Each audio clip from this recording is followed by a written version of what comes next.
खेल हुँदासम्म र खेल्न सक्दासम्म मात्र हो भाइ। सबैको प्यारो हुने, सबैले सम्झिने, केही कारणवश इन्जुरी भयो भने कसैले पनि सम्झिँदैनन्। यो स्ट्याटस घनश्याम चौधरीले आफ्नै जिल्लाको भलिबल खेलाडी किरण गुरुङलाई मेन्सन गर्दै फेसबुकमा लेखेका छन्। हो, घनश्याम चौधरी र किरण गुरुङ गण्डकी प्रदेश भलिबल टिमको पूर्व खेलाडीहरू हुन्। गण्डकी प्रदेशले प्रथम टाइगर कप जित्दा पनि घनश्याम चौधरी र किरण गुरुङको एकदमै ठुलो हात रहेको छ। जस खेलमा घनश्याम चौधरी उत्कृष्ट खेलाडी पनि भएका थिए। घनश्याम चौधरीले फेसबुकमा एउटा नेपाली भलिबलको तितो यथार्थलाई व्यक्त गरेका छन्।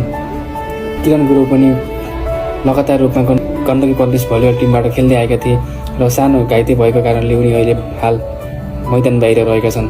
उनको यो स्ट्याटसले के व्यक्त गर्छ भने खेल्न सक्दासम्म मात्र सबैको हाई हाई र खेल्न छाडेपछि खेल अलिकति खस्केपछि कसैले पनि वास्ता नगरेको कुरालाई यस स्ट्याटसमा व्यक्त गरेका छन्। हुन पनि हो, यो एउटा तितो यथार्थ पनि हो। हामीले यो भलिबल क्षेत्रमा यो कुनै पनि नौलो कुरा पनि होइन। यो कुरालाई सुधार गर्न गण्डकी प्रदेश भलिबल टिम तथा नेपाल भलिबल सङ्घले नै केही सोच्नुपर्ने अवस्था आएको छ। त्यो बेला थियो गण्डकी प्रदेशको टिम हरि पाण्डेको कप्तानीमा राजेन्द्र लामी मगर, सुजन चोखाल, घनश्याम चौधरी, किरण गुरुङ, उपेन्द्र गैरे। त्यो टिमले एकदमै हल्का पिटेको थियो नेपालभरि नै। प्रथम टाइगर कप हुने बेलामा फाइनल खेलमा नेपालकै टप टिम मानिने त्रिभुवन आर्मी क्लबलाई 3-2 सेटमा हराउँदै प्रथम टाइगर कपको उपाधि आफूले आफ्नो टिमलाई जिताएका थिए।